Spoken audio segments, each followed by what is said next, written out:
월미도에서 김정은이 디스코 팡팡 타는 그날까지 함께합니다. 이제 만나러 가자! 네. 오늘도 찾아주셨습니다. 네. 스페셜 MC와 송경아 씨. 자, 지난주에 꽃제비 얘기하고 뭐하고 그랬었어요. 그건 제가 그 방송으로 보긴 했는데 실제 경험담을 들으니까 진짜 너무 약간 슬프고 충격받아가지고 그렇죠. 그날 밤 잠을 못 잃었습니다. 그러니까 이게 성주 씨 같은 경우는 네. 그냥 태생이 청담동이잖아요, 분위기. 이거 저는 정말 나만 보는 줄 알았어요. 지난주에도 얘기했는데 전 새로운 PD인 줄 알았어요. 맞아. 약간 그런 느낌도 있어. 네. 아 근데 우리 또 성경아 씨는 이만갑에 이제 배우들은 많이 나왔어요. 네네네. 근데 슈퍼 모델은 처음이에요. 저는 지금 처음 이제 침 눈으로다가 이렇게 보고 이렇게 마주 앉아 있는데 네. 북한에는 모델이란 직업이 없거든요. 없어요. 북한에 무슨 모델이 있어요? 없다고. 없어요. 모델이란 직업이 없어서 모델이 이렇게 걸어오는 거를 우린 드라마로 한번 봤어요. 이렇게 워킹 이렇게 하는 거 이거 되게 막 이렇게 하잖아요. 한번 보고 싶어요? 너무 보고 싶어요. 내 눈앞에서 한번. 이 세계적인 모델을 판문점 최초의 워킹이 되는 거예요. 대박. 이거 좀 보여주실 수 있나요? 이렇게 한번 여기 보여드릴까요? 판문점이에요. 아, 같이 한번 좀. 영광이죠, 뭐. 아니요. 이야, 그저 영광입니다. 잠깐만. 어머, 어떡해. 너무 딱 원샷 맞는데? 들어오나요? 반갑습니다. 네, 반갑습니다. 가야 되겠는데? 아이, 근데 이거 딱 남과북 딱 잘 너무 어울리네요. 어머, 너무 좋습니다. 알겠습니다. 그럼 걸어볼게요. 네. 못 따라가. 못 따라가. 일단 시범. 일단 시범. 이렇게 보는 거. 모델이 다르다. 일단 시범. 이렇게 보는 거. 모델이 다르다. 모델이 다르다. 이야. 이거 어떡하냐, 이거. 이거 어떡하냐, 이거. 해볼까요? 시작. 빨리 걸어야 돼요. 시작. 빨리 걸어야 돼요. 점점 간격이 빨리 걸어야 돼요. 점점 간격이 벌어져. 잘하신다. 오늘 잘하신다. 오, 빨리 걸어야 돼요. 점점 간격이 벌어져. 잘하신다. 우와. 오! 잘하신다. 오늘 잘하신다. 오, 오!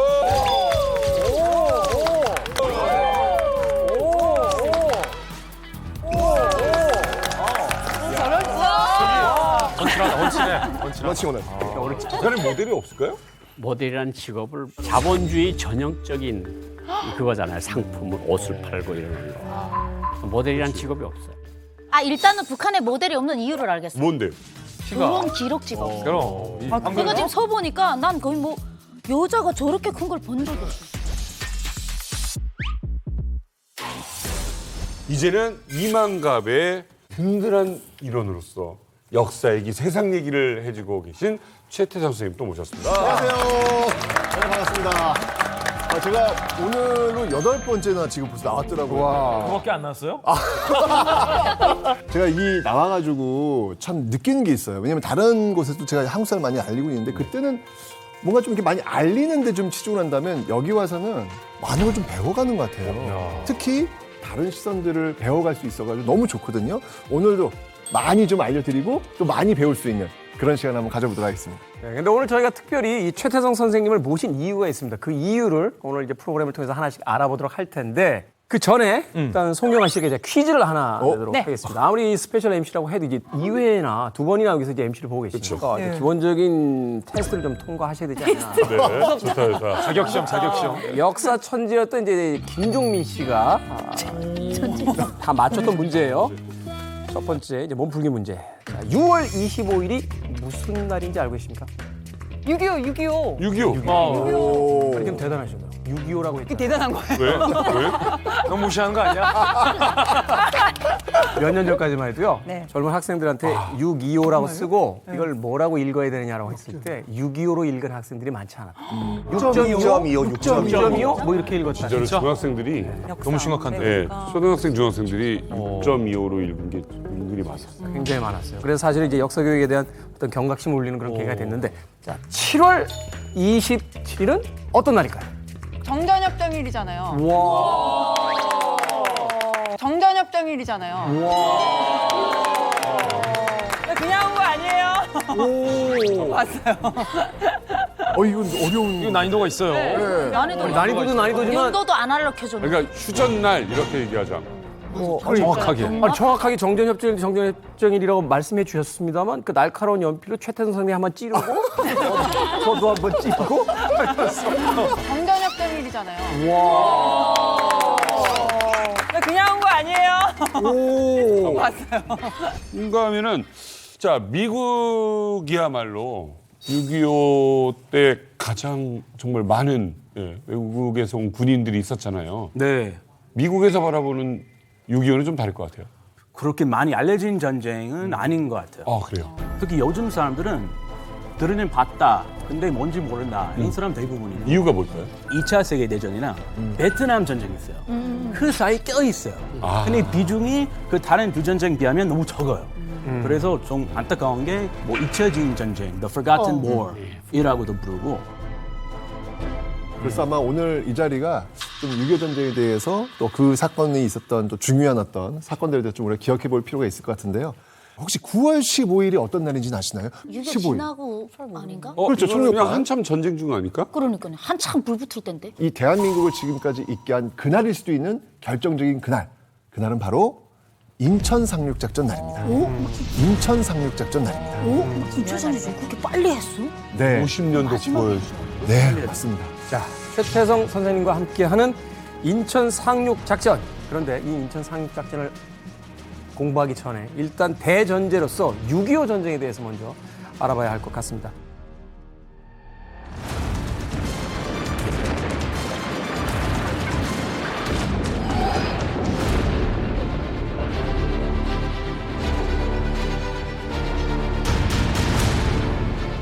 이게 남침 북침도 사실은 헷갈려하는 사람 많아요. 어린아이들 헷갈리죠.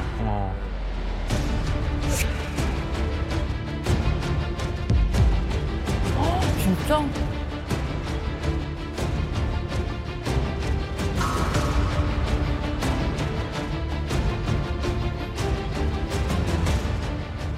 조선인민군 최고사령부의 보도 28일 11시 30분 영적인민군대는 반공격을 개시한 지 단 3일 만에 미제 침략자들의 식민지 통치로부터 서울을 완전히 해방시켰다.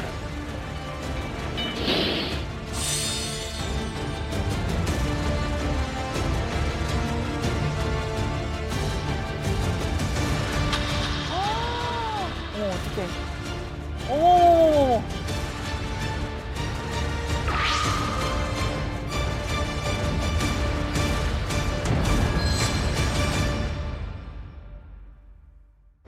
아니 근데 진짜 6.25 전쟁으로 우리나라가 한 달 만에 요만큼밖에 안 남은 거잖아요. 맞아요, 맞아요. 근데 어떻게 이럴 수가 있어요? 이게? 그러니까요. 진짜 이 보시면 알겠지만 정말 절체절명의 그 위기였잖아요. 놀랍게도 3일 만에 수도 서울이 함락되었고요. 한 달여 넘어가지고 낙동강 이남까지 우리가 밀리게 되는 상황. 우리 꼼짝없이 수도도 서울에서 부산으로 옮겼고요. 낙동강 라인에서 그 밑쪽에 갇혀버리는 그런 형국이 되어버린 거예요. 아니 선생님 도대체 북한이 얼마나 군사력이 셌길래 제가 스위스 대사관에 나가서 많이 찾아봤죠. 한국 전쟁의 기록들을. 그 기록에 의하면 김일성이가 49년, 50년 두 번에 걸쳐 스탈린을 가서 만나서 전쟁을 하겠다. 조선을 해방하겠다. 스탈린이 처음엔 반대를 해요. 그런데 50년도 3월 달에 조소 군사 비밀 보호 협정을 맺어요. 그래서 소련 군대가 스탈린이 무기를 주는데 무기가 어마어마해요. 그러니까 정찰기 20대, 폭격기 30대, 전투기 100대, 탱크 T-34 탱크 200대 엄청나네. 엄청난 군대를 주고 또 모태덩이한테 서한을 보내요. 김일성이가. 그래서 국공내전에서 단련된 조선인 부대를 보내달라. 그래서 조선인 부대가 5만 명이 압록강을 넘어서 49년도에 북한으로 들어옵니다. 근데 이 사람들은 어느 정도로 전투에 단련된 사람인가 하면 포탄소가 지나가는 걸 알고 다른 사람들은 다 엎드리는데 이 사람들은 저건 지나가는 폭탄이야. 이건 엎드릴 필요가 없는 그런 사람들이 주축이 돼서 19만 명의 병력이 200대의 탱크를 앞세우고 나왔는데 한국군은 정찰기 몇 대하고 탱크는 한 대도 없고 그냥 일제가 남기고 간 일제 보병청 그거로 무장한 9만 명이 전부였어. 그러니까 그냥 부식소총. 파죽 지세로 밀고 내려온 거야. 방금 저희가 30여일, 40여일 만에 쭉 밀렸잖아요. 그때 당시에 이 전선을 저희가 준비했습니다. 함께 보시죠.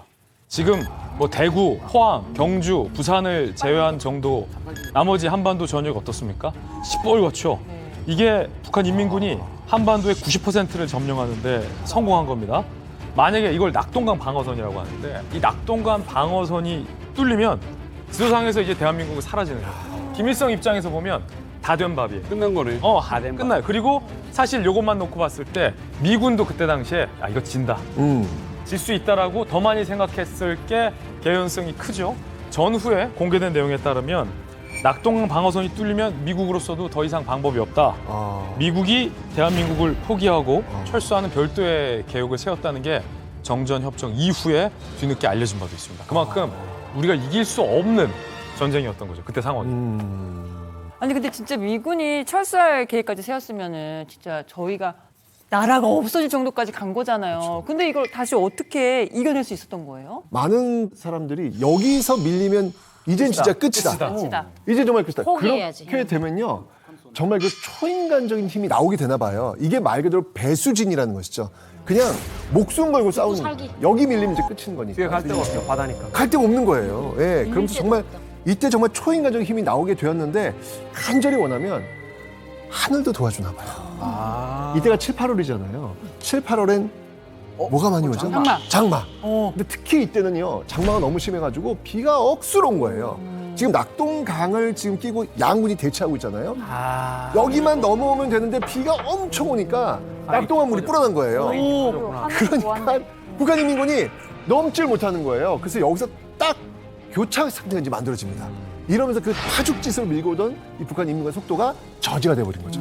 전쟁이 길어지면 길어질수록 가장 큰 문제가 뭐냐면 보급선이 길어진다라는 거예요. 계속 보급선이 남쪽으로 내려오면 내려올수록 북한군의 보급선은 계속 늘어지는 거거든요. 반면에 뭐냐면 우리는 그 낙동강이 있단 말이죠. 낙동강을 넘는다는 건 쉽지가 않아요. 한강을 넘을 때는 아무도 없었어요. 그냥 넘을 수 있었는데 낙동강을 넘을 땐 이미 미군의 포병 화력들이 있었거든요. 그러니까 사실 공세 종말점이라 그래요. 그러니까 북한군이 거의 공세 종말점에 다 도달한 그런 상태였다고 보면 되는 거죠. 그러니까 북한이 다급한 거예요. 왜? 저거를 먹을 수 있는 그 시간은 자기들 편이 아니야. 그러네. 그러니까 어떤 식으로도 저걸 먹어야 되는데 정면 돌파는 안 돼. 그래서 이 사람들이 꾀를 냅니다. 그래가지고 낙동강을 직접 돌파하는 게 아니라 우회를 하려고 해요. 그래서 어디로 가느냐? 통영 쪽으로 돌아갑니다. 그래서 통영과 거제를 거쳐가지고 부산으로 치자. 이게 이제 북한군의 작전이었죠. 육지로는 못 가니까 일단 돌아가지고 일단 부산을 뒤통수로 치자. 그러니까 여러분 그 지도를 한번 그려보십시오. 통영으로 들어가면 통영 바로 옆에 거제도가 있어요. 거제도 바로 옆에 가거도라고 있거든요. 가거도 치면 바로 부산 들어가는 바로 부산 들어가는 거죠. 그래가지고 통영으로 들어오는데 통영이 하루 만에 함락을 당해요. 근데 함락을 당한 다음에 인민재판을 엽니다. 경찰 가족 나오라고. 공무원 가족 나오라고. 어떻게? 그래서 통영 시민들은 지금도 이게 굉장히 큰 트라우마예요. 몇 명이 얼마 죽었는지 몰라요. 그러니까 이거를 당시 이제 그 해병대, 우리 대한민국 해병대죠. 김성은 형이 이걸 들은 거예요. 내가 거제도 찍고 통영 들어가겠다라고 수뇌부한테 얘기를 합니다. 근데 수뇌부가 무슨 얘기를 하냐면 너무 위험하다고. 어차피 인민군의 목표는 거제도를 점령하는 거기 때문에 거제도 라인에서 거제도 막으라고 못한다고. 지금 바로 앞에 통영에서 살육전이 벌어지고 있는데 난 이거 못 견딘다고. 3번을 수뇌부한테 요구를 하거든요. 3번째 만에 그래 그러면 통영으로 건너가서 작전 잘 마치고 와라. 이것이 그 이름도 유명한 통영상륙작전이에요.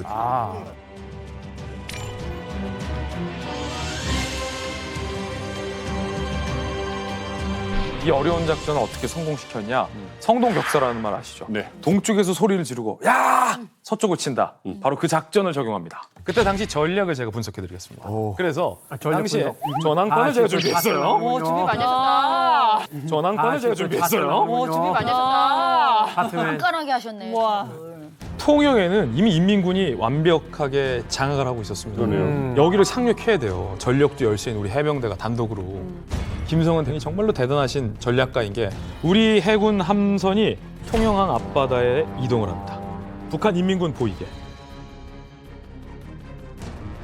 통영항에 함포 사격을 합니다.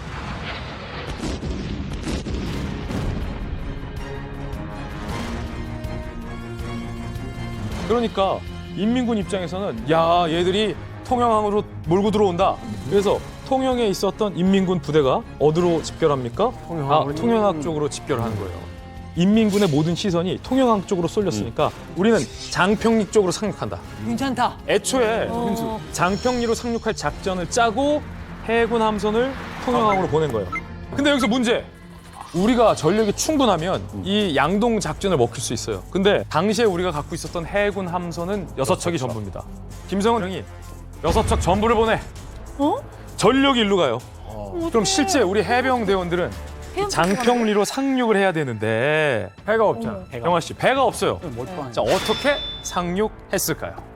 저 같으면 민간인처럼 해녀로.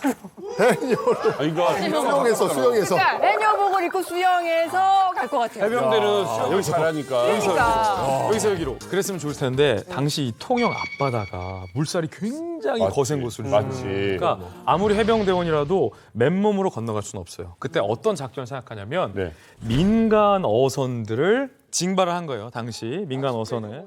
입에요. 그냥 나무 배잖아. 엔진도 없어. 오젓는 목소리인데. 엔진도 없어.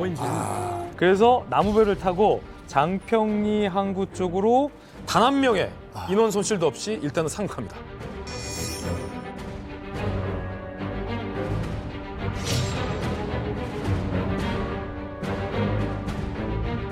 자, 이 상륙했던 우리 해병대 부대 어디로 이동을 할까? 이제 여기서 이제 전략과 전술이 나오는 건데 당연히 항이지. 아, 그게 아니라요. 이들이 향한 곳은 바로 어디냐면 바로 여기 원문이라고 있죠. 이곳 원문으로 길목을 막는구나. 맞습니다. 진짜? 맞습니다.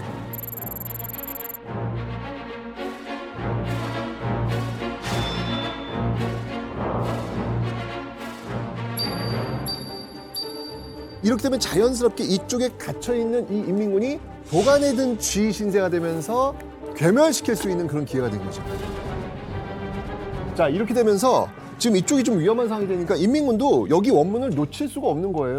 당연히 여기에 대한 그 보급로를 다시 확보하기 위해서 달려들 수밖에 없는 것이죠. 여기서 정말 엄청난 전투가 전개되면서 이 양군의 총알과 포탄을 다 소모할 정도로 격렬히 싸운 거예요. 격렬히 싸우는 거 다 써버리는 거 보죠. 그 다음은 뭘 할까요? 백병전. 그렇죠, 바로 백병전. 백병전 들어가는 거, 백병전. 총칼로. 이 엄청난 그 백병전 속에서 결국은 우리 해병대가 승리를 합니다. 와. 여기서 승리를 하면서 결국은 통영을 지켜내게 되는 것이죠.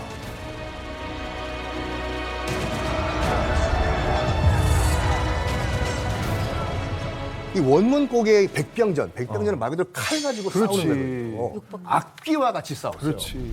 그 당시 이제 그 북한군 같은 경우는 469명 사살, 우리 군은 겨우 15명 전사. 우리가 압도적으로 이게 어떻게 가능하지? 칼로 싸우는 이게 어떻게 가능하지? 이거를 당연히 저 원문 꼭의 전투를 백병전을 지켜보고 있던 종군 기자들이 있었을 거 아니에요. 그러니까 당시 이제 미국의 마가렛 히긴스라는 종군 기자가 여기자거든요. 여기자가 딱 보고 경악을 한 거예요. 이 사람들은 사람이 아니다. They might even capture the devil 이라고 해서 심지어는 귀신도 잡을 만큼 정말 대단한 사람들이라고 이 송고를 한 거예요. 그게 기사화가 되면서 한국 해병대는 귀신도 잡는다라는 별명이 그때 생겼습니다. 전쟁에서의 저 전투가 굉장히 의미 있는 승리이긴 합니다만 사실은 이제 부산 쪽으로 돌아서 들어오려는 적의 어떤 그 공격 루트 하나를 차단한 건 맞지만 낙동강 전선에서 북진하면서 올라가기 시작했느냐. 판도를 바꿀 정도는 아니네. 그건 아닌 거잖아요. 겨우 지켜낸 전쟁인 거죠. 맞습니다. 위험에서 벗어난 건 아니잖아요. 맞습니다. 그래서 어떻게든 한번 지금 막아는 봤지만 여전히 위기는 계속 진행되고 있잖아요. 그러니까 당시 미국 쪽에서는 만약에 낙동강 방어시 뚫리고 부산까지 함락돼 버리면 그때는 어떻게 할 거야? 에 대한 계획을 세울 수밖에 없는 거예요. 당시 그 미 합참 쪽에서 승인한 그 계획이 뭐였냐면 뉴 코리아 플랜이라는 게 있습니다. 신한국 계획이라는 건데 이때 미국이 이런 작전까지 세웠다는 얘기를 들으면 너무 가슴이 아파요. 이게 뭐였냐면 당시 한국군하고 정부 주요 인사와 유명 인사들 그 가족들까지 한 60만 명 정도를 다 철수시켜가지고 바로 그 미국 그 태평양 그 서머제도 있잖아요. 거기에 이주시켜서 대한민국 망명정부를 세우려는 그 계획을 세워요. 무슨 얘기야? 태평양에 있는 사모아 제도. 예. 60만 명만 딱 떼서 거기에 뉴 코리아를 세우는 거죠. 마치 대만처럼. 그렇죠. 우리나라 포기하고 네, 한반도를 포기하고. 그럼 아니 제가 상해 임시정부 끝난 지가 얼마나 그러니까요, 됐다고. 맞아요. 그럼 제가 충남 보령이 아니라 사모아. 사모아가 사모아 보령이 제도에서 있었네. 그럴 수도 있을 것 우리나라 딸 이름은 지금 남보령인데 남사모아. 아니 남 사모하면 다행이죠. 사모까지 못 갔을 못 수 갈 수도 있어요. 우린 여기서 그냥 계속 살아야 되는 사람들이 거의 대부분이란 말이에요. 그렇죠. 그때 전쟁 중인데 미국 합참이 작전 승인회 때 한반도 버리고 사모안가 서모안가 거기 가서 뉴 코리아 만든대 라는 작전이 배신감도. 우리나라 군인들에게 알려줬어 봐요. 와, 그러면 뭐 사기가 완전. 도망갈 준비해야지. 그래서 네. 그때 미국도 굉장히 쉬쉬합니다. 절대 한국인들에게 알려줘서 안 된다. 미국 내에서도 굉장히 입단속을 했었던 정말로 컨틴저시 플랜 중에 하나였던 거예요. 당시에 9월 2일부터 북한이 영천을 기점으로 해서 낙동강 정선을 무너뜨리는 총공세를 해요. 그때 미국이 영천 공세로 낙동강이 뚫리면 뉴코리아 플랜 간다. 당시 미 8군 사령관 월턴 워커 장군이 정일권 육군 참모총장이 와서 개인적인 차원에서 얘기를 합니다. 한국군 중에 가장 믿는 2개 사단을 총장께서 고르시고 지명도 높은 각계각층 명사 10만 명의 리스트를 혹시 모르는 상황에 대해서 대비하셨으면 좋을 것 같습니다. 이건 저의 개인적인 생각입니다. 라고 넌지시 얘기를 해줍니다. 정일권 당시 이제 합참 이제 총장 회고록에 따르면은 넌지 물어봤대요. 그 워커 장군한테 우리가 만약에 영천을 지키면은 미군 계속 있을 것이냐. 그랬더니 워커 장군이 이 얘기는 우리 둘만 아는 거고 이승만 대통령에게도 비밀로 하라. 그리고 방금 네가 물었지. 만약에 이걸 영천 지키면은 미군이 남을 것인가? 없었던 얘기로 하자. 말을 회피했대요. 그런데 결국 사단이 벌어져요. 결국 9월 5일 날 북한 제15사단이 3개의 방면으로 영천을 감싸면서 밀고 들어와요. 엄청난 속도로 파죽게 밀고 내려오니까 역시 영천을 지키고 있었던 우리 군인들도 힘들었던 거예요. 결국 그 다음날 9월 6일 날 영천읍을 뺏기게 됩니다. 어머 어떡해. 이렇게 되면서 결국 영천이 넘어가 버린 상황이 되니까 아까 김진 기자님이 얘기하신 것처럼 이러면 아까 얘기했던 신항구 플랜이 가동될 수밖에 없는 위기도 되는 거잖아요. 진짜 위기잖아요. 이때 이제 이 영천을 지키고 있었던 이제 2군단에서 여기 뚫리면 이제 끝난다. 어떤 일이든 여기 팔아내야 된다라고 해가지고 주변에 있는 사단의 가용 병력을 다 끌고 와요. 다 끌고 오고 미군한테 부탁을 한 거예요. 이거 어떻게든 막아야 되니까 전차라도 몇 대를 좀 빌려달라라고 간곡히 부탁해가지고 다 갖고 와가지고 어디를 때리기로 했냐면 영천 쪽에 들어있는 그 인민군을 보급해주기 위한 보급 부대가 들어올 거 아니에요. 우리가 가용한 이 병력을 가지고 우리가 공격할 것은 바로 그들이다. 라고 해서 그 후방 쪽에 들어오고 있는 그 부대, 이 보급 부대가 엄청 포사기를 때리면서 겨우겨우 괴멸을 시켜요. 이렇게 되면서 영천 전투에서 이 반전을 이룰 수 있는 그 상황을 만들어낸 거죠. 내려오면서 문제는 뭐냐, 인민군이 해군력, 그다음 공군력은 전장 초부터 완전히 그냥 제압당해서 미군한테. 그러니까 보급을 한다 하더라도 낮에는 못해. 왜냐면 가가지고 계속 때려대거든요. 밤에 겨우 해야 돼. 이러다 보니까 북한군 15사단이 영천읍을 점령했다 치더라도 계속 밀어붙이려면 이게 와야 되냐. 후속부대가 와야 되는데 병력하고 보급이 딱 끊긴 상태에서 밀어붙였다가 북군의 반격을 받아가지고 괴멸적 타격을 입고 그들이 보유하고 있던 전차하고 자주표, 그 병력의 한 50% 정도를 잃어버리는 거예요. 그다음에 패퇴하는 거예요.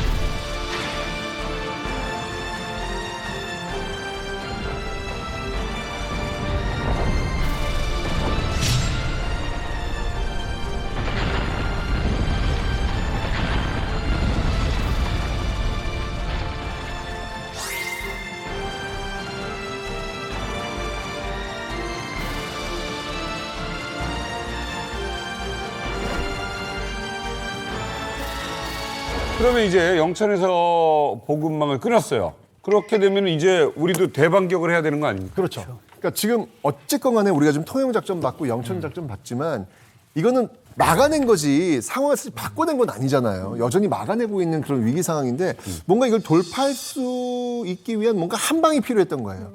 이러면서 새로운 작전 하나를 구상하게 됩니다. 그 작전 문서를 제가 구해왔습니다. 어머. 자, 진짜? 크리스 읽어주시죠. 뭡니까? top secret. 영어 잘한다. 어느 일이에요? 발음 너무 좋아. 비밀 문서인데요. 자, 이 안에 어떤 내용이 들어있는지 한번 보도록 하겠습니다. 실제 당시 그 문서입니다. 당시 문서인데요.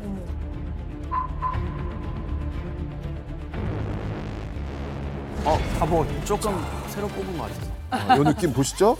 자, 요 느낌.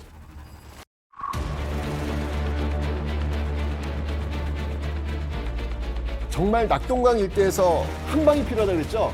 그 한 방이 바로 이 작전명 크로마이트입니다. 이 크로마이트는 바로 인천 상륙 작전입니다. 인천 상륙 작전입니다. 자, 여기 나옵니다. 크로마이트가 뭐냐? 뭐야? 인천 상륙 작전의 비밀 코드가 오퍼레이션 크로마이트예요. 크로마이트 작전. 자, 밀떡의 한 명으로서 이거 뜻을 분석하시는 분은 너무 답답해요. 모든 군사 기밀 작전명은 아무 의미가 없어야죠.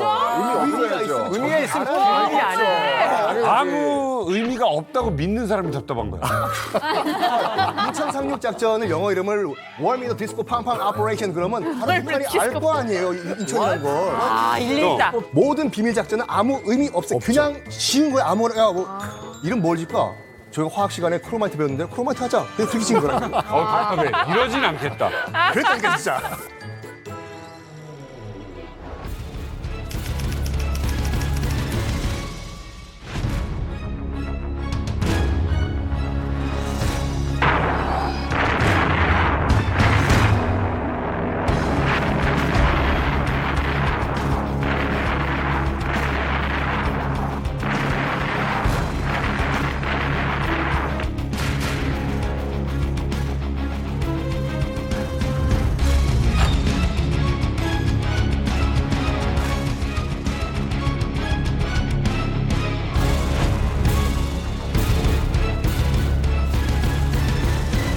인천 상륙 작전이 수행되는 그 배경은 사실은 연합군, 낙동강 일대 갇혀 있었던 연합군이 낙동강을 뚫고 올라갈 계획도 갖고는 있었어요. 낙동강 한 방이 필요하니까. 네.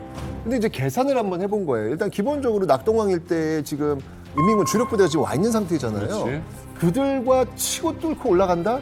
엄청난 사상자가 발생할 수 있겠다. 뚫고 올라가서 38초선까지 갔을 때 계산해 보니까 대략 한 10만 명 이상 정도가 사상자가 발생할 수 있겠다. 이게 엄청난 출혈이 있을 수밖에 없는 거예요. 이 작전 너무 힘들다. 그래서 그 대안으로서 바로 상륙작전, 인천 상륙작전이 나오게 된 거죠. 더글라스 메가더라는 인물이 원래 전공이 상륙작전이에요. 네. 그러니까 2차 대전 태평양 전쟁 참전 그 장군이지 않습니까? 이제 필리핀 섬이 7,000개잖아요. 거기에 아일랜드 하핑 작전이라고 주도했거든요. 알렌 하빈.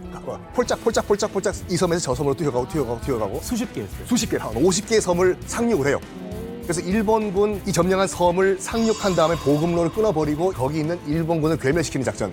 50회를 성공했어요. 사실은 그러니까 상륙작전이 굉장히 위험하기 때문에 이 군사작전으로뿐만 아니라 이제 정치적으로도 굉장히 위험 부담이 많은 작전인데 그런데 메가더는 고집을 꺾지 않습니다. 맞습니다. 끝까지 인천으로 상륙을 해야 된다라고 주장한 이유가 있겠죠. 있죠. 일단 기본적으로 메가더는 아까 말씀하셨지만 상륙이 전공 아니겠습니까? 네, 상륙작전이 전공이었고 가장 큰 이유는 뭐였냐면 지금 낙동강까지 밀고 내려온 상황이란 말이에요. 네. 여기서 이 적들을 한 방에 일망타진할 수 있는 방법은 역시 또 마찬가지로 보급로 끊는 거예요. 보급로 끊는 거예요.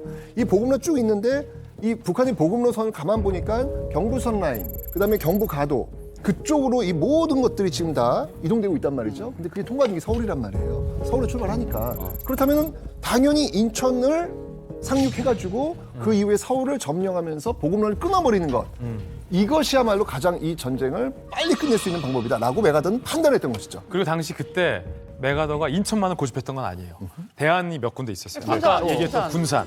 군산이 유력 상륙 작전 후보지 중에 하나였어요. 군산이 커요. 커요. 군산이 이유 상륙하기가 좋아요. 인천보다.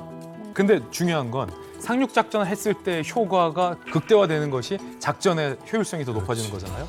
군산에 만약에 상륙했다고 치면 상륙하기는 편해요. 그리고 상륙하는 게 좀 더 인천보다 안전할 수 있다라는 점이 당시에도 검토됐다고요. 근데 메가더가 생각했던 건 상륙해도 아까 말했던 북한군의 보급선을 딱 절단하는 데는 군산이 인천보다 못 미쳤던 못 거예요. 미치는 거죠. 그리고 아래쪽에 있으니까. 드라마틱한 효과가 적었던. 그렇죠. 그리고 이 그렇죠. 적 병력을 포위해야 되거든요. 아까 우리가 통영 상륙작전에서 봤듯이 길목을 막고 밑에 갇혀 있는 인민군을 집중적으로 한포 사격을 통해서 전멸시켰듯이 적을 포위하는 효과가 군산에 상륙했을 때 없는 거예요.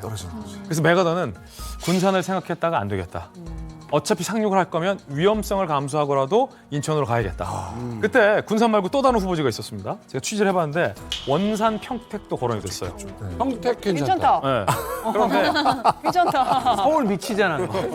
평택은 너무 밑에 있고 원산은 괜찮거든요. 동해잖아. 북한을 잘라 먹을 수 있잖아요. 근데 원산으로 만약에 상륙하면 아니. 그 뒤에 험준한 산맥이 있어요. 그렇지. 산맥을 넘어야 돼. 그렇지. 그럼 이 병력이 어마어마한 미군 병력이 기습적으로 상륙을 했다 하더라도 산맥을 넘어가는 과정에서 인민군에게 노출될 수가 있잖아요. 그렇죠. 혹여 산맥 위에 인민군이 눈치채고 그렇지. 있어봐요. 그러면 전멸이기 때문에 메가더 입장에서는 상륙을 할 거면 인천밖에 답이 없다라는 판단을 하게 되죠. 사실 우리가 전쟁사를 보더라도 보급로 끄는 게 가장 중요한데 여기 또 못지않게 중요한 게 사기를 꺾는 게 중요해요. 아, 사기. 그러니까 우리가 서울을 3일 만에 뺏겼잖아요. 그렇지. 한 달 만에 낙동강을 밀렸어요. 그때 그 군인들이 그 패배감이 얼마나 컸겠어요.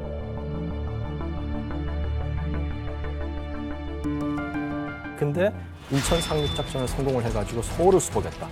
심장이거든요. 사기가 완전히 이거에 대한 상징성이 어마어마한 거죠. 그래서 인천으로 상륙해서 어려운 작전임에도 상륙해서 성공하고 서울을 빨리 수복하니까 낙동강의 군인들은 서울이 수복됐대. 들으면은 그게 북한 진영에도 당연히 그렇지. 갈 거거든요. 북한 군인들 완전 멘붕이었을 거예요. 제가 알고 있기로 본토에서 계속 그 반대 의견을 냈음에도 불구하고 메가더는 고집을 꺾지 않습니다. 그럼 인천은 왜 그토록 반대 의견에 부딪혔던 걸까? 왜 어떤 조건이 사실은 상륙 작전이 불가능하다고 봤던 걸까? 그러니까 미 합참하고 미 해군은 반대예요. 인천 안 된다라고 반대하는데 그냥 아무 이유 없이 반대하는 게 아니에요. 그들한테도 당연히 논리가 있습니다. 그 이유는 뭐냐면 딱 하나예요. 인천은 조수간만의 차가 너무 크다는 거예요. 말도 못해. 말도 못하게 크다는 거예요. 배가 못 들어와. 갯벌 그냥 갑자기 뻘 들어왔다고 못 나가잖아. 썸을 때는 배가 못 들어와. 조수간만의 차가 거의 9m가 나요 이게. 물 한 번 빠지면 그냥 쭉 빠지는 거야. 아니 생각해 보세요. 미국 그 구축함 얼마나 크고 얼마나 무거워요. 그러면 저도 바다 깊이가 일정 정도 확보가 돼야 되는데 이렇게 9m나 차이 나는 이런 바다에서 작전을 수행한다? 아유 이거는 들어왔다가 간조로 나가면 그냥 뻘밭에 서 있어요.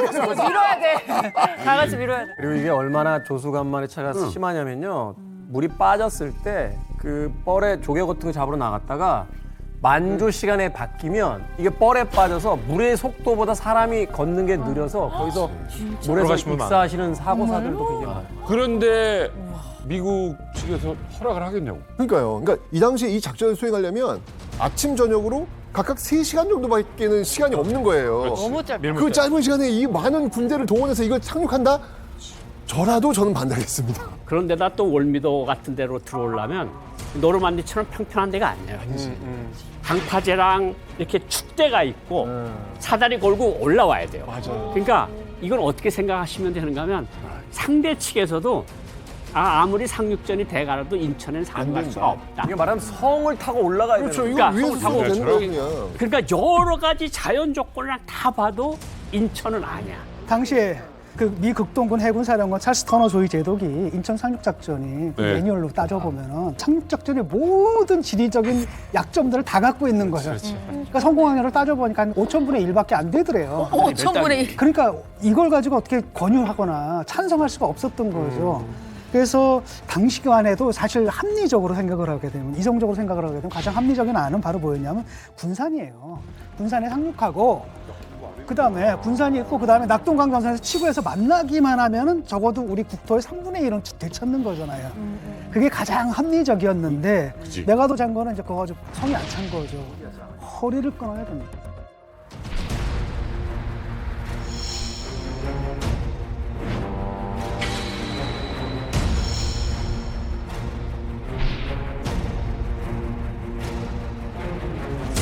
아니 근데 진짜 이렇게 다 반대하는 이유가 제가 봐도 타당하거든요. 많은 인력하고 내 군인들의 목숨들과 이런 그렇죠. 많은 돈과 만약에 지게 되면 진짜 역적되는 거잖아요. 그렇죠. 근데 이거를 어떻게 설득을 하셨는지 진짜 궁금해요, 메가더 장군이. 자, 일단은 누구나 암묵적으로 다 알고 있었어요. 최상의 장소는 인천이란 걸.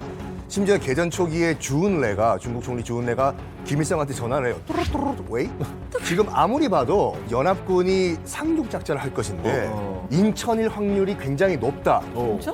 그렇지만 못 갈 것이다. 왜냐면 조수간만 차이가 너무 크기 때문에 현실적으로는 이게 불가능하다라는 얘기를 해요. 거기서 1차적으로 김일성이 안심을 해요. 여기에 메가더가 그런 말 합니다. 봐라, 미군 군 당국 너희들도 불가능하다고 했지. 김일성도 불가능하다고 판단했지. 중국의 주은혜도 불가능하다고 판단했지. 여기 방심하고 있을 거 아니냐. 어떻게 쓰든지 인천에 상륙을 해야 된다. 내가 할게 라고 해요. 멋진 선배님이에요. 참 대단한 거 같죠. 이게 아까 5,000분의 1이라고 그랬는데 확률적으로 계산을 해보면 이게 0.02%.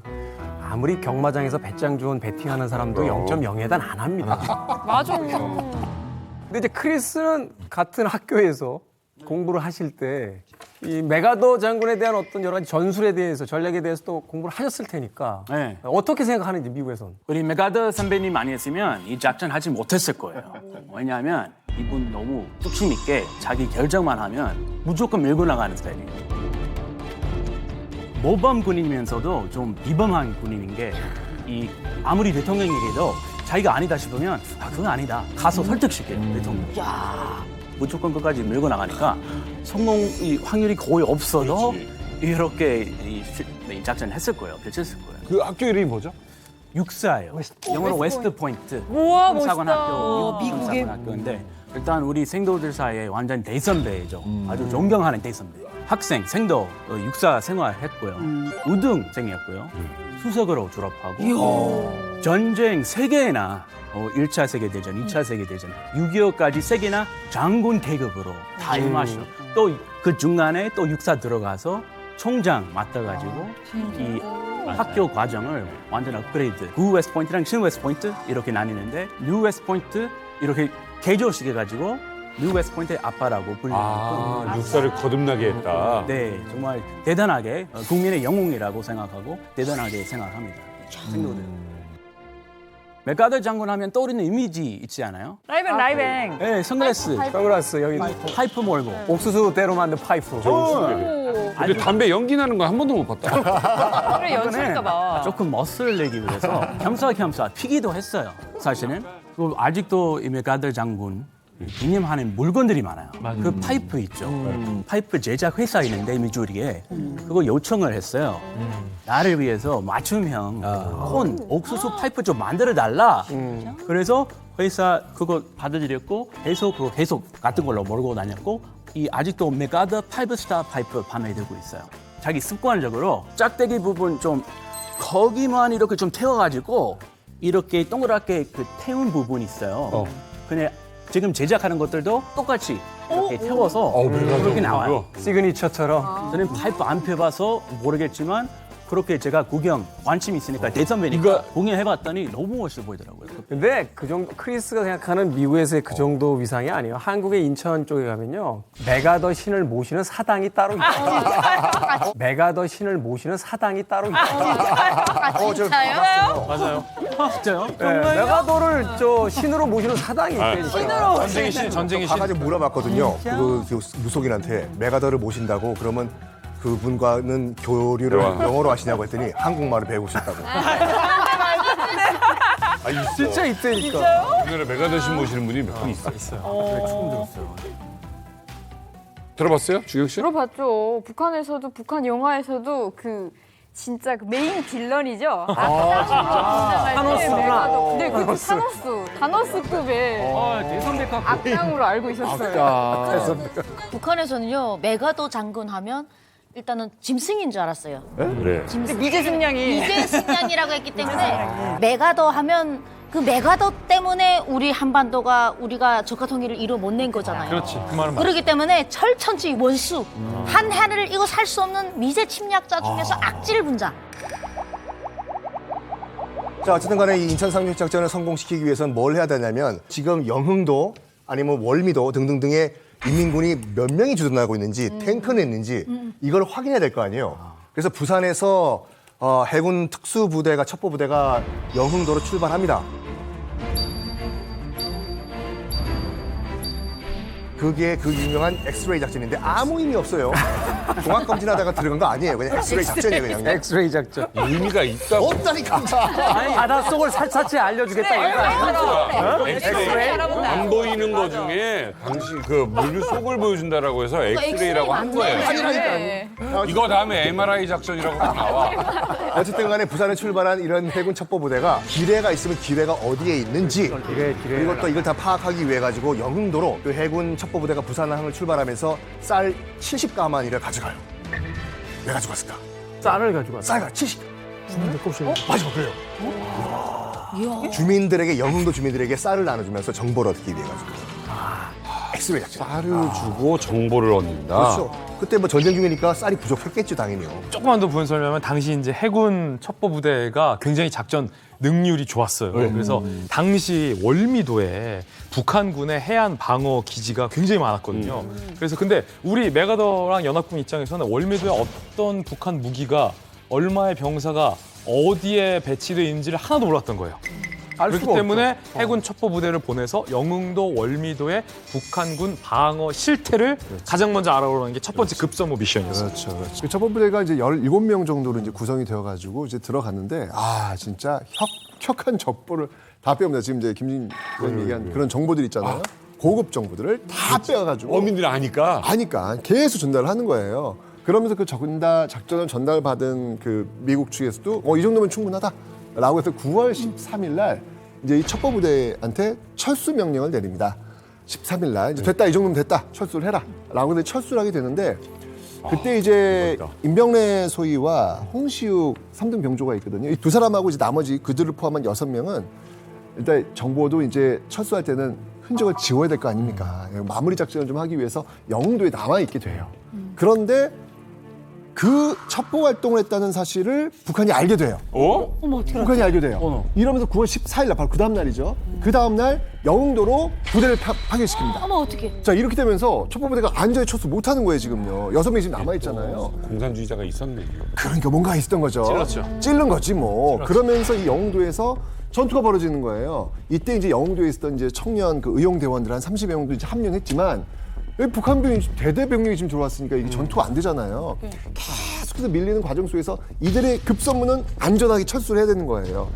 근데 항상 이 정보원들은 항상 철수를 할 때 그 비밀리에 철수할 수 있는 보트 같은 것들을 숨겨놓게 되어 있거든요. 도주로를 확보해 놓죠. 그렇죠. 예, 어떤 일이 벌어질지 모르니까. 그래서 11포 해안가에다가 그 도주할 수 있는 그 보트를 숨겨놨는데 무사하게 거기까지 좀 왔어요.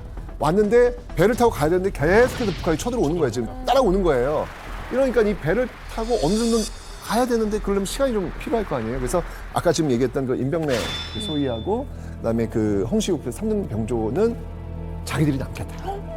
나머지는 일단 배를 타고 나가라. 남아요. 네. 라고 해서 그 둘이 밀려오고 있는 그 북한군과 맞서 싸우게 됐는데 결국은 이제 시간은 확보를 했지만 포위당합니다. 자, 이때 이 두 사람이 선택한 방법이 있어요. 이 포위당했을 때 이들은 과연 무엇을 했을까요? 어떤 선택했을 것 같아요, 이분들? 아, 진짜 안 좋은 얘기인데. 인공기 들었을 것 같아. 뭐였을 것 같아? 인공기. 왠지 이게 속이기 위해서. 나도 북한 사투리 쓸 것 같아. 그냥 북한 사람이죠. 옆에 총 쏘다가 갑자기 인공기? 싸웠어요? 아니, 싸웠으면 우리 이런 해군 거 어떻게 유목을 보는 거야? 아니 근데 이 두 분은 동료들 살리려고 지금 여기 온 거잖아요. 그렇죠. 네. 진짜 남은 폭탄이 있다면 자폭.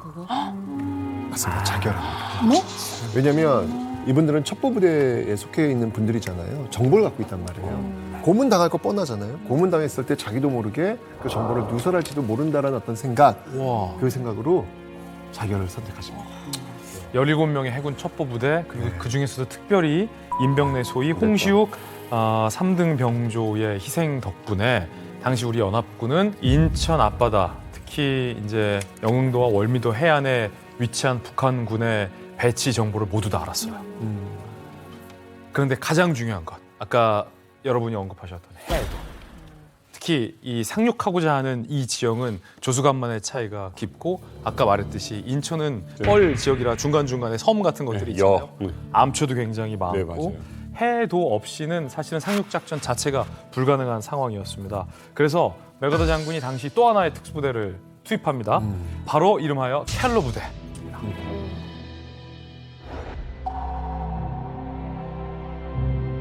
군번이 없었다. 민간인 신분이었다고. 역시.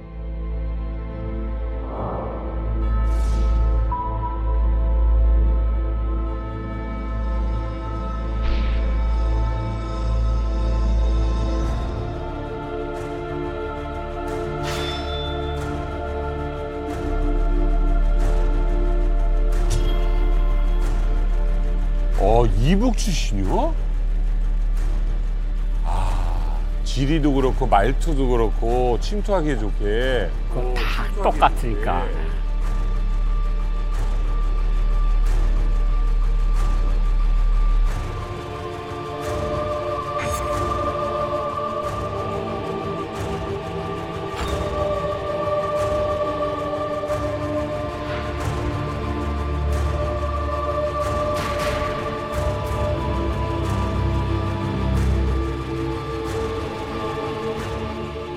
그 인천 상륙 작전 당시에도 이제 켈러 부대원들의 활약이 대단했는데 네. 메가도 사령관이 쓴 그 자서전에도 이 켈러 부대에 대한 언급이 나옵니다. 거기서 뭐라고 하냐면 켈러 부대는 두 번 지시할 필요가 없었다. 한 번의 명령만으로 완벽하게 임무를 수행했다. 그리고 특히 인천 상륙 작전 당시에 이들이 보여준 활약은 내게 깊은 인상을 주었다라고 기록을 해놨습니다. 메가다 장군도 이렇게 기억을 할 정도면 이 부대원들의 활약이 어마어마했다는 거네요. 이 조수간만은 우리가 계산할 수가 있어요. 몇 달 며칠 몇 시에 몇 미터 올라간다. 그렇지. 문제는 바닷속이 어떤 지형으로 돼 있는지 알 수가 없잖아요. 해저 지도를 그려야 돼요. 지금처럼 뭐 음파 탐지기가 있는 것도 아니고 아무 도구가 없어요. 이 켈러 부대원이 뭘 했냐면 무동력선, 말 그대로 노를 저어가는 거 낮에는 들키니까 밤에 몰래 바다로 나가가지고 어떻게 이제 이 깊이를 쟀냐. 쇳덩어리에 밧줄을 묶어가지고 그걸 내렸어요. 일일이 다. 포인트별로. 한 명은 내리고 한 명 기록하고 여기 3m, 여기 5m. 이거 가지고 다 인천 앞바다의 해저 지도를 그린 거예요. 일일이 수작업으로. 그래가지고 몇 월 며칠 몇 시에 가장 만족되고 가장 깊은 곳은 여기다. 이쪽으로 구축하면 들어오면 된다. 라고 해서 D-Day가 9월 15일로 결정이 됩니다. 말이야 쉽지. 생각을 해보세요. 미국의 해군 구축함이 들어오는 공간을 나룻배를 타고 나가서 쇠줄을 가지고 그 바다의 깊이를 일일이 다 쟀다는 게 이건 정말 상상이 안 가는. 포인트 기록은 어떻게 해요? GPS도 없어. 그러니까 그걸 다 이제 자기들끼리는 뭐 상박 측량법을 썼든지 여러 가지 어떤 측량법을 가지고 이제 했을 텐데. 자, 어찌됐건 이제 상황도 마무리가 돼가는 것 같아요.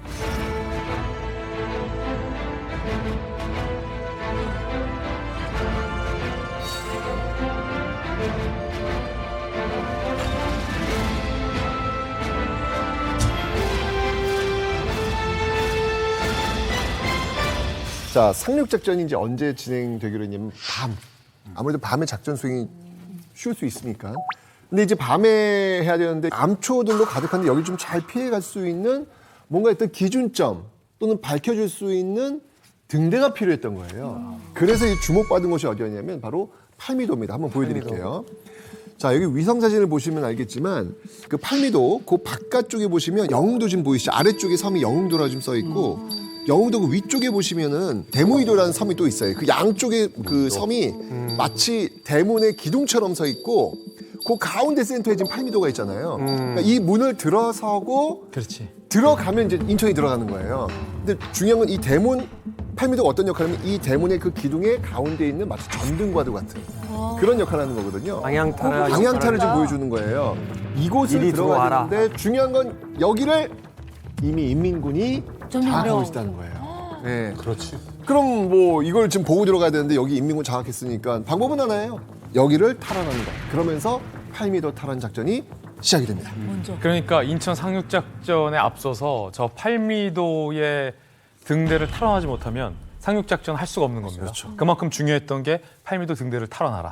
그래서 메가더 장군이 믿고 맡기는 비장의 무기 켈러 부대를 또 팔미도 등대 탈환 작전에 또 투입시킵니다. 그때 인천 상륙작전이 9월 15일이었잖아요. 하루 전 9월 14일 오후 7시 30분 메가더 장군이 켈러 부대원들을 모아두고 이렇게 명령을 내립니다. 15일 자정 40분에 14일에서 15일로 넘어가는 그 순간에 팔미도 등대를 탈환해서 등대에 불을 밝혀. 밑도 끝도 없이 딱 한 가지 심플한 명령을 내리는 겁니다. 무조건 성공해라 작전에. 근데 또 이 켈러 부대가 대단해요. 그 작전을 듣고 팔미도로 들어갑니다. 켈러 부대원들과 한미 특공대 6명이 팔미도에 진입을 하게 됩니다. 일종의 연합작전이 시작된 거죠. 그래서 북한군이랑 치열한 교전을 하고 북한군은 사살해요. 그리고 팔미도 등대를 장악합니다. 그게 14일 11시 30분이에요. 밤. 어머, 30분 전에. 작전이 끝나고 팔미도 등대를 장악한 게 밤 11시 30분. 1시간 뒤면 등대를 밝혀야 저 먼 바다에서, 인천 앞바다에서 엄청난 연합군이 그 등대 불빛만 켜지기를 기다리고 있는 겁니다. 대기하고. 1시간 기다리면 메가더 장군이 딱 지시한 그 작전 시간이거든요. 치열하게 교전 끝에 자, 좀 이따 이제 등대 키자라고 봤는데 앞불사 당시 켈러 부대 부대장 최규봉 부대장의 증언에 따르면 등대를 점등시킬 수 없었어요. 왜요? 네? 그 이유는 바로 점등 장치에 매우 중요한 부품 나사못이 빠져 있었다고 합니다. 자, 원래 지금 등대를 키기로 한 시간이 점점 다가오지 않습니까? 빨리 찾으라고 이거. 연결해야 된다고. 빨리 연결해야지. 지금 시간은 다가오는데 지금 구축관들 대기하고 있다. 연결할 수 있는 고리가 없는 거예요. 그래서 켈러 부대원들이 절망을 한 겁니다. 드디어 모든 게 다 끝났다. 아이고야. 그래서 털썩 주저앉아서 땅바닥을 만졌는데 어머. 뭐가 잡혀. 뭐야 이거? 설마 뭐야 이거? 설마 나사못이었어. 나사못이었어. 말도 안 돼. 이거 켈러 부대원이 증언을 한 거예요, 진짜로. 그래가지고 원래 아까 그 새벽 자정 지나서 40분이라고 말씀드렸었습니까? 시간은 이미 지났어요. 시간은 이미 지나가지고 정말 모든 사람들이 다 절망을 하고 있었는데 당연히 저 인천 앞바다에 있는 메가더 장군은 지금 초조하게 기다리겠죠. 왜 시간 등대가 얼마 안 안 남았잖아. 켜지냐고. 약속 시간이 지났는데 시간이 이미 지난 상태에서 딱 부품을 찾습니다. 연결하자마자 빡! 팔미도의 등불이 켜졌습니다.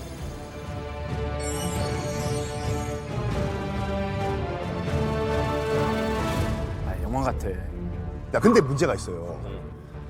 불을 킨 게 인민군인지 켈러 부대인지 알 수가 없잖아요. 그건 어떻게? 작전 시간이 넘어갔으니까. 그래가지고 그 미군 측에서 얘기를 한 거예요. 만약에 팔미도의 등대를 킨 다음에 켰다면 그 앞에 성조기를 걸으라고. 그래서 일단 팍 불이 들어왔어요. 구축함에 있던 메가더 장군이 망원경으로 확인해 보라고. 딱 보니까 성조기가 휘날니다 오. 됐다. 영화 같아. 전진. 영화. 안보사기 감동이야. 특이하다. 아.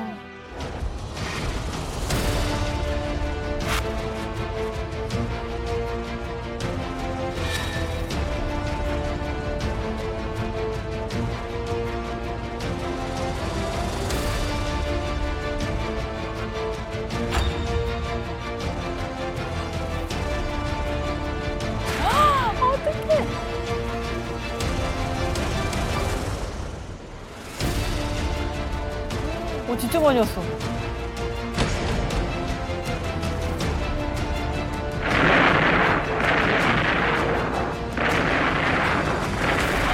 많이 왔다. 엄청난 병력이.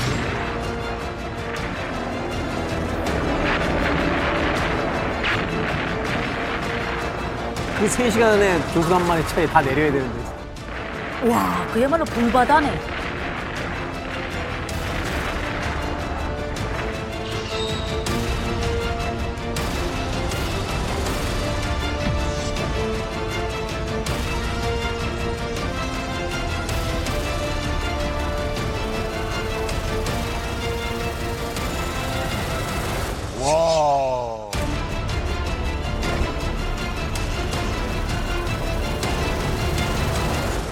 와. 지금 굉장히 좀 뭉클해지는데 어마어마한 병력이 맞습니다. 거기로 한꺼번에. 내려가는 거예요. 네, 맞습니다.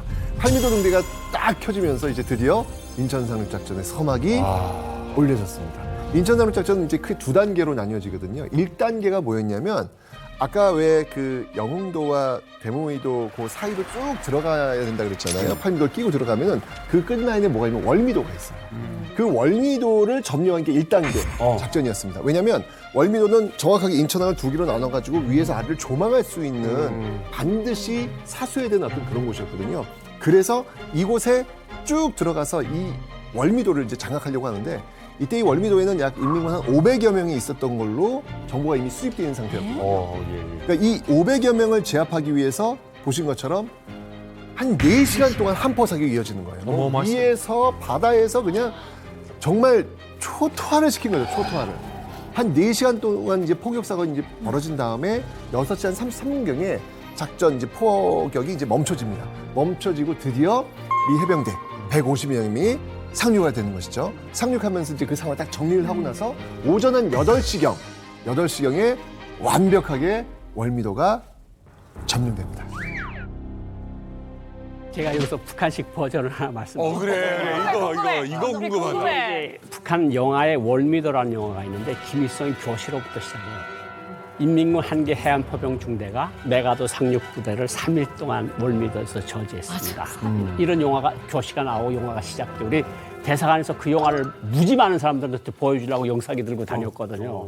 그래서 그 영화 거의 암비할 정도인데 여기 북한 버전은 뭐냐면 76mm 평곡사포라고 있어요. 6.25 전쟁 때 쓰던 거. 그 4개를 가진 인민군 한계 중대가 3일 동안 적이 대군을 막았다. 3일? 3일 동안. 근데 3일은커녕 3시간도 못 막았어요. 그리고 한계 중대만 있었던 게 아니라 한계 보병대대하고 한계 대한포병 중대가 있었는데 거의 몰살하고 거의 다 포로로 잡혀요. 이게 사실인데 김일성은 전 국민을 속이는 거야. 3일 동안 우리 인민군대 한계 중대가 저기 수십만 대군을 월미도에서 막았었다.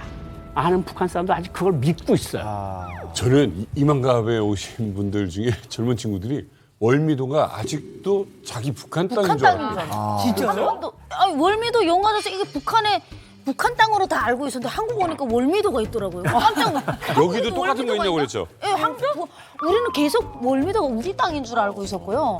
그리고 한계 중대에 그 월미도에서 영옥이라는 에미나이가 나와요. 19살짜리. 예. 근데 여자가 있어요. 근데 저를 닮았어요. 그래서 진짜 나 안 닮았어? 닮았어. 아니, 그런 사람들 알지? 얼굴이 이렇게 동그랗게 생겼어요. 그래서 그 3일 동안 그 에미나이가 이제 돌아다니는 그 미군도 포로해요, 거기서.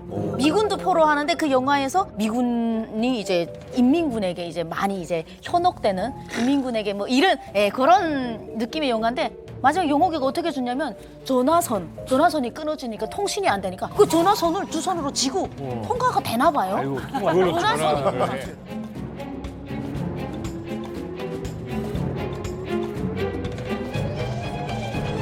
전류가 통하는 거야. 실제는 도체야. 그렇게 해서 이렇게 여기서 얘기한 거 일리 해주는 거지. 초전 도체야. 붙어갖고 다 이렇게 하고 죽어요. 제가 탈북하자마자 인천 상륙 작전이 개봉을 했었어요. 2017년에. 2017년에. 그게 제가 아직 약간 북한 때 벗겨지기 전에 1년 정도였을 때 이제 그거 군화지, 보는데 보면서 야, 좀 여기도 좀 심하네. 여기도 정말 심하네. 너무 여기도 북한도 미화하는데 여기도 좀 너무 미화하는구나 이러면서 무슨 북한군이 저렇게 악랄해 뭐 저렇게까지 했겠어 이러면서 봤어요. 정말로 영화관에서 그것도. 월미도를 점령하는 게 상당히 중요해요. 여기서도 켈러 부대가 굉장히 큰 역할을 합니다. 아까 우리 자막으로 보셨겠지만 켈러 부대 구성원들이 대부분 북한 출신들이에요. 그래서 다 북한 말을 써요. 그렇지. 그래서 일단 민간인 복장을 한 다음에 그다음에 월미도와 인천 시내에 들어가요. 말투는 북한 사람이니까. 그래서 인민군이 어디에 몇 명 주둔하고 있고 어디에 탱크가 있는지 다 파악을 해요. 그리고 이 켈러 부대가 부산에 출발할 때 초콜릿을 좀 갖고 왔어요. 왜 갖고 왔을까요?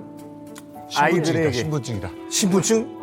아이들에게 아이들. 정보를 얻기 위해서. 그래서 정말 의심을 안 받는 아이들한테 초콜릿을 주면서 너희들 가서 저기 초등학교 국민학교 가서 탱크 몇 대 있고 몇 명인지 알아보라고. 아이들은 의심 안 할 거 아니에요. 랄라랄라랄라 가가지고 하나, 둘, 셋, 넷, 다섯, 6명 하고 초콜릿 보고하고 5개. 5개. 그래가지고 켈러 부대원들이 정말 여기도 수작업으로 월미도와 인천 시내의 인민부대의 배치도를 그려내요. 이게 또 성공 신화를 이끌어내요. 이것도 똑똑한 애들을 고르는 게 중요한 거야. 맞아. 눈치 없는 애들은 가가지고 인민군 앞에서 걸려. 너 죽고 나 죽고죠. 그렇지.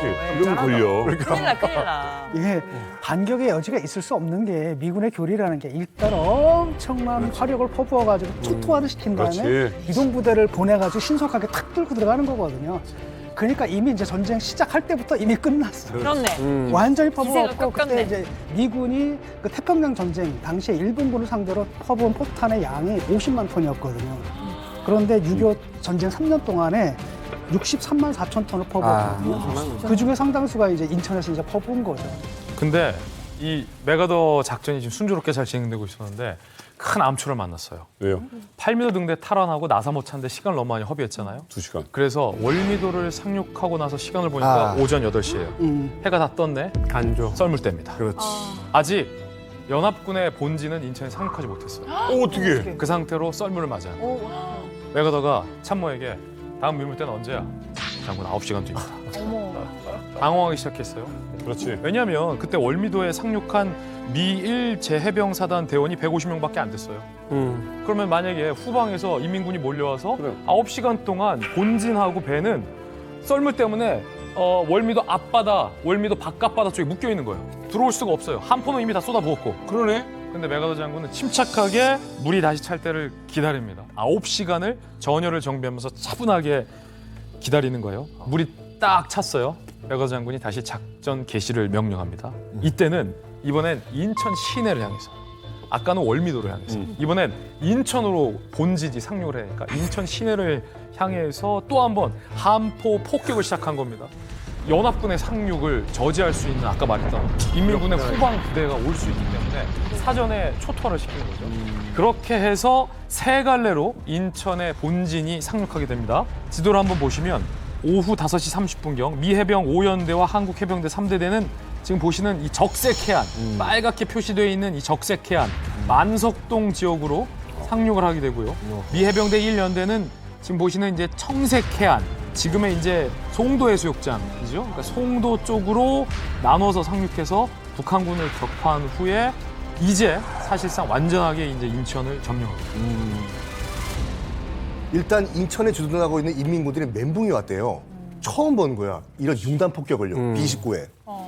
이런 큰 전폭기에서 쏟아붓는 융단 폭격을 처음 봤어요. 그래가지고 쏟아붓는 폭탄을 보고 그냥 전이상실. 그래서 기록에 따르면 인천에 주둔하고 있던 인민군이 그냥 탱피바람으로 옷 다 벗어버리고, 인민군으로 보이면 안 되니까 그냥 도주를 했다고. 그래서 이미 함포 사격이랑 B-29 융단 폭격으로 전이가 상실이 된 상태였어요. 그래서 덕분에 우리 측 피해는 그렇게 크지가 않았습니다. 우리 측은 아군이 전사자 21명, 실종 1명, 부상자 174명으로 그칩니다. 연합군의 이제 포격도 중요하지만은 결국은 전쟁이라는 게 그렇거든요. 포격만 하면 끝이 아니라 일단 보병이 가가지고 점령을 해야 되는 겁니다. 효과를 꽂아야지. 문제는 누군가가 상륙을 해가지고 땅을 점령을 하고 이제 교두보를 확보해야 되거든요. 거기서 혁혁한 활동을 했던 게 우리 이제 해병대거든요. 그러니까 아무래도 뭐 적을 갖다 초토화시켰다 하더라도 잔존 병력이 남아 있고 그들이 얼마든지 반격을 할 수가 있으니까 굉장히 위험한 거거든요. 그때 이제 한국의 해병대가 갔는데 물론 이제 미군도 있고 다 훌륭하게 싸웠지만.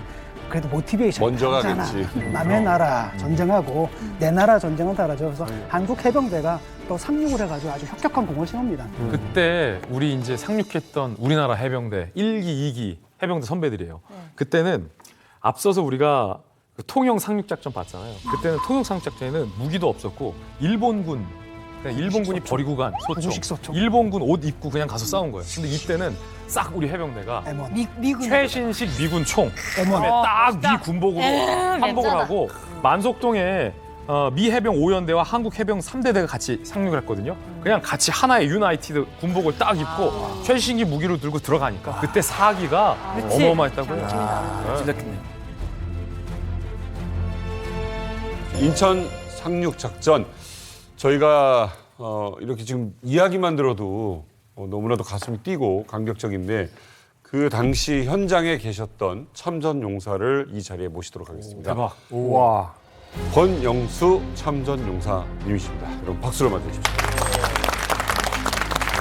권영수 참전 용사님이십니다. 여러분 박수로 맞아주십시오.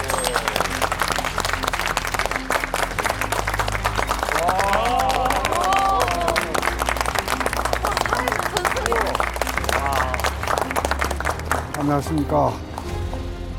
해병대 2기생 권영수입니다. 반갑습니다.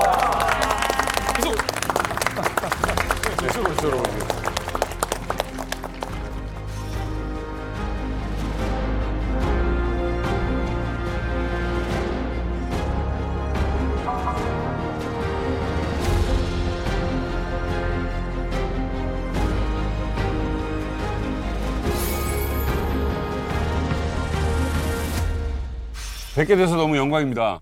이기시라고요? 연세가 어떻게 되십니까? 1930년생이니까 90만 세시지. 어이구야. 어머 세상에. 정정하시네요. 정정하시네요. 저보다 건강한 것 같으세요. 그러니까. 와. 귀가 나빠서 잘 듣지를 못해요. 선생님, 미남이세요. 잘 들으시네. 옛날에 그러시잖아요. 6.25 때 이럴 때 젊었을 때는 추나면 아닌 소리 들었어요. 권영수 선생님은 통영 상륙작전에 상륙하셨고 인천 상륙작전에 상륙하셨고 우리 얘기 다 한 거잖아. 서울 탈환 작전에 탈환하셨고 그때 당시 나이가 꽃다운 21살. 어떡해. 그런데 이번 인천 상륙작전 특집을 위해서 권영수 참전 용사님과 함께 그때 당시 8미도 등대 탈환 작전 현장을 권영수 선생님을 모시고 제가 갔어요. 그래서 인천 먼바다에서 배를 타고 8미도에 상륙을 같이 했습니다. 이런 느낌이구나. 상륙하면 이런 자, 지금 제가 우리 권영수 선생님과 함께 상륙하고 있는 거예요.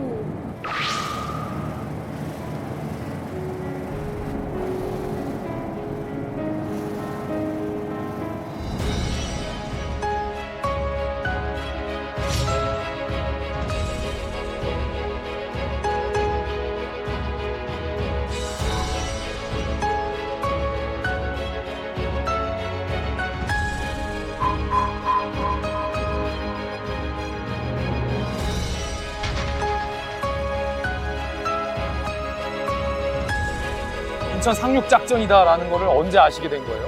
인천 상륙이라는 거는 전혀 우리한테 말을 안 했습니다. 뭐라고 우리한테 말을 했는가 하면 대한하역까지 갔는데 우리가 여기는 어디로 가느냐 이러니까 뭐가 저 의정부 저 군산이니 어디 뭐 우리한테 8미도 인천이라고 말을 안 하는 거예요. 네.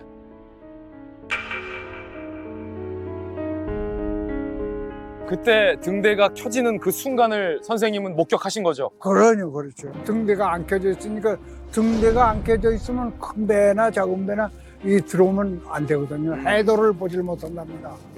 해도에 나타난 걸 등대를 기준해서 모든 걸 본다 이거예요.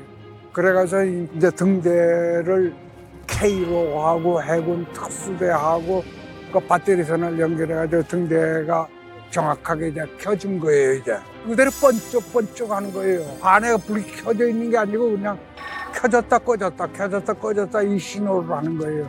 그래서 이제 여기 인천 8미도구나 우리는 다 알죠. 아무리 거짓말을 누가 아니라고 그래도 인천 상황을 보고 우리는 다 알게 되는 거죠.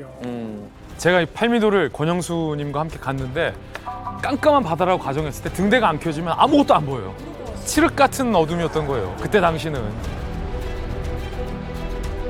그때 싸우셨던 전우들 생각 좀 나세요? 아유, 나지. 10년 전만 하더라도 우리 동기생이 45명이 돼서 내가 그 주제를 하고 이렇게 했어요. 근데 지금 다 죽었습니다.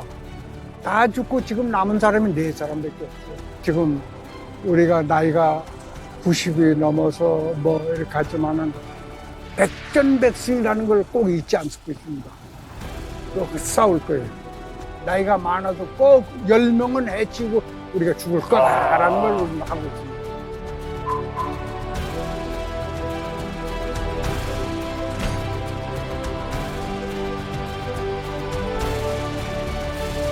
육지에 올라가는데 배가 미국 그 이제 상륙정 타고서 이제 우리가 갔는데 상륙을 하니까 군하에도 물 들어갔죠. 바지는 이제 하여튼 배꼽까지 이제 물이 바닷물이 찬 거예요. 이제 그래가지고는 빨리 갈 수도 없어요. 물이 절벅절벅 해가지고. 그건 왜 그러는가 하면 그것도 미국 그 함상에 있는 사람들 말이 맞아요. 왜 그러는가 하면 저하고 있는 적 앞에서 이게 올라갔다 빼질 못한답니다. 그래서 한 4-5m 앞에서 그냥 사람이 들어가서 물에 빠졌다고 그래서 그 물에 빠져 죽진 않으니까. 그래서 갔더니 인민군이 있어요, 없어요? 없어요. 어디 갔어요? 도망갔지 다 도망갔지. 그러면 하나도 못 봤어요, 그 뒤로? 인천역에서 거기서도 뭐 적군은 하나 대항하는 거 없었어요. 함이 우리 항까지해서 그 함이 210척이랍니다. 거기에 인천항에 우리 우군 그 군함이. 함정이 예. 210척이 참전을 했대요. 그래가지고 거기에서 이제 포를 쏟고 연막탄을 쏘고 이러니까 인천이 그냥 불바다예요, 불바다. 연기가 꽉 차가지고 하나도 안 보여. 그대로 쭉 올라가는데 미 해병대는 저 오른쪽으로 해가지고는 영등포로 갔고 영등포. 우리 한국 해병대는 왼쪽으로 해서 김포공항으로 간 거예요. 그렇게. 많이 포로를 잡은 게 어딘가 소사. 소사. 네. 소사. 소사에서 많이 잡았어요, 인민군을. 북에 붙여 소사. 소사에 가니까 논하고 야산밖에 없어. 그때는 그랬어요. 전부가 논이고 밭이고 동네 야산이 있고 이래가지고 우리가 이제 올라가니까 저 그 민간인이 이제 나와가지고서는 뭐인가 하면 곁돈 집단 집단을 산 그 야산에다가 이렇게 쌌어요. 그러면서 이제 그 주민이 나와가지고는 손가락질 하는 거예요. 이제. 저기 숨었다. 손가락질 하는 게 저기 있다는 거지. 알려주는 말은 못하고. 그래가지고는 이제 거기서 내가 향도인데 거기서 이제 말을 했습니다. 그 저 집단 쌓아놓은 옆에 가서 그대로 나오면 살려주고 안 나오고 집단에서 계속 있으면 전부 죽이겠다 이랬거든요. 그게 다 나오더라고요. 다 나와요.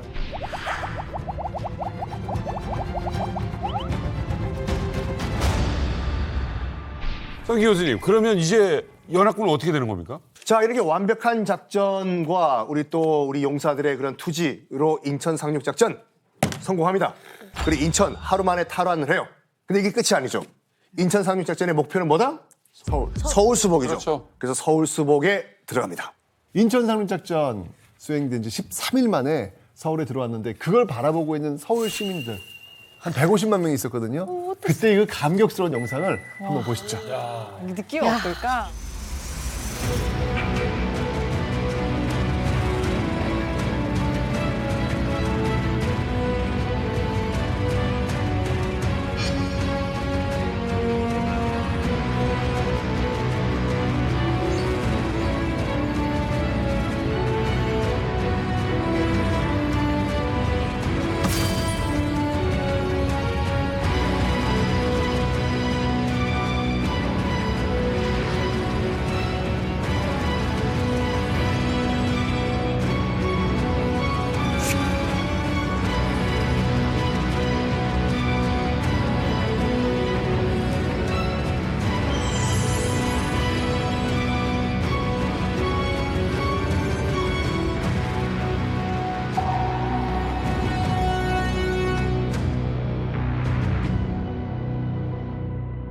저 뒤에 건물 보이시나요? 지금 중앙청. 그러니까 아까 인공기 걸려있죠.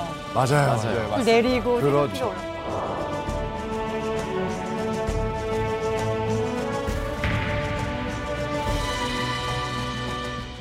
선생님, 그 서울청에 태극기 개양되는 순간 선생님 보셨어요?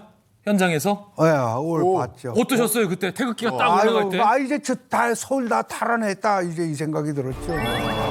이제 그때 이제 서울 탈환하길 때 이제 서울역에서부터 이제 한국 해병대가 한 거예요.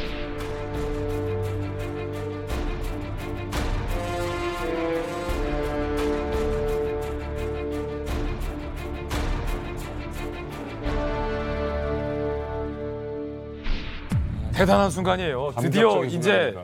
서울을 탈환한 겁니다. 수도 서울을.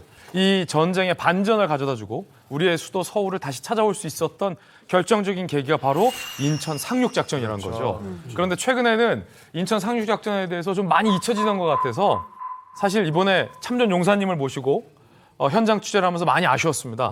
그런데 최근 이 인천 상륙작전을 기억하고 또 참전 용사분들을 기리기 위한 노력의 움직임이 있다고 해서 제가 현장 다녀왔습니다.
그 인천 상륙작전 기념 행사를 더 의미 있게 계획하고 계시다고 들었는데 어떻게 계획하시는지 또 그 의미는 무엇인지 설명 좀 부탁드립니다. 인천 상륙작전이 없었더라면 오늘의 자유 대한민국이 없었을 겁니다.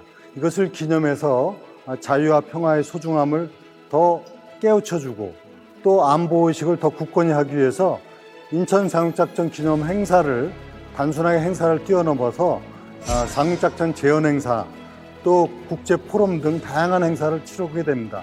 2025년에는 상륙작전 75주년이 되는 해인데 이 해에 바로 참전 8개국 정상회의를 개최하는 것을 준비하고 있습니다.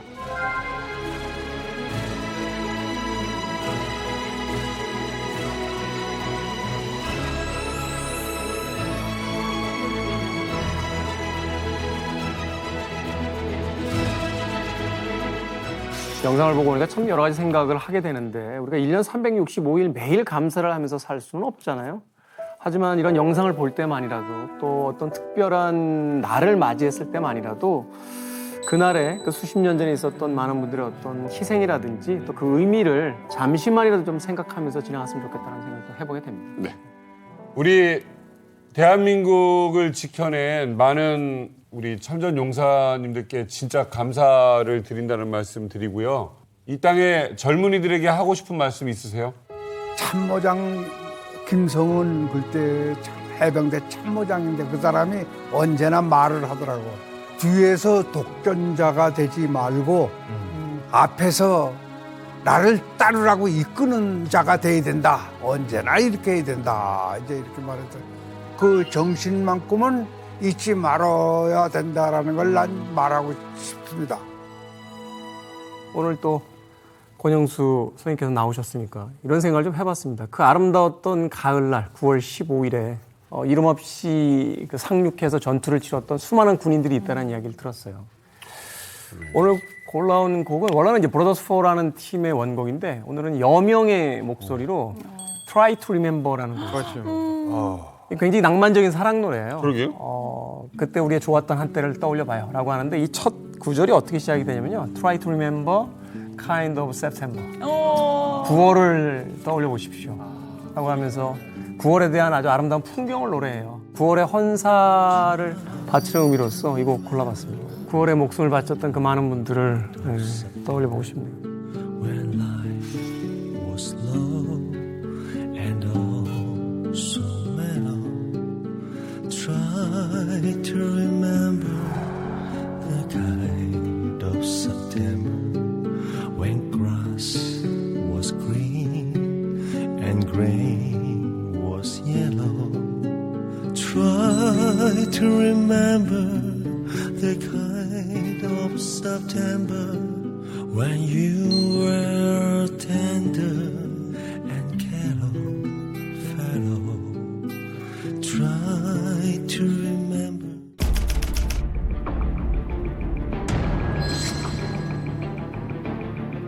누군가가 뒤통수를 둔기로 가격을 합니다. 손도끼형 공구를 8번을 맞은 거거든요. 오른쪽 옆구리에 날카로운 무언가까지 훅 들어옵니다. 미쳤나 봐 진짜. 날카로운 것으로 오른쪽에 찔렸다고 했잖아요. 복국물 성질이 검출됩니다. 이거는 분명하게 메시지라고 말, 암살이죠, 뭐 사실. 용의 선상에 오른 사람은 북한 공작원이었습니다. 그때 엄청난 특종 보도가 하나 국내에서 나옵니다.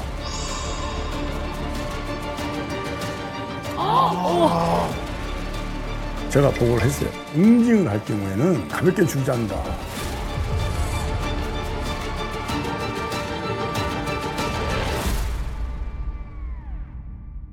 채널 A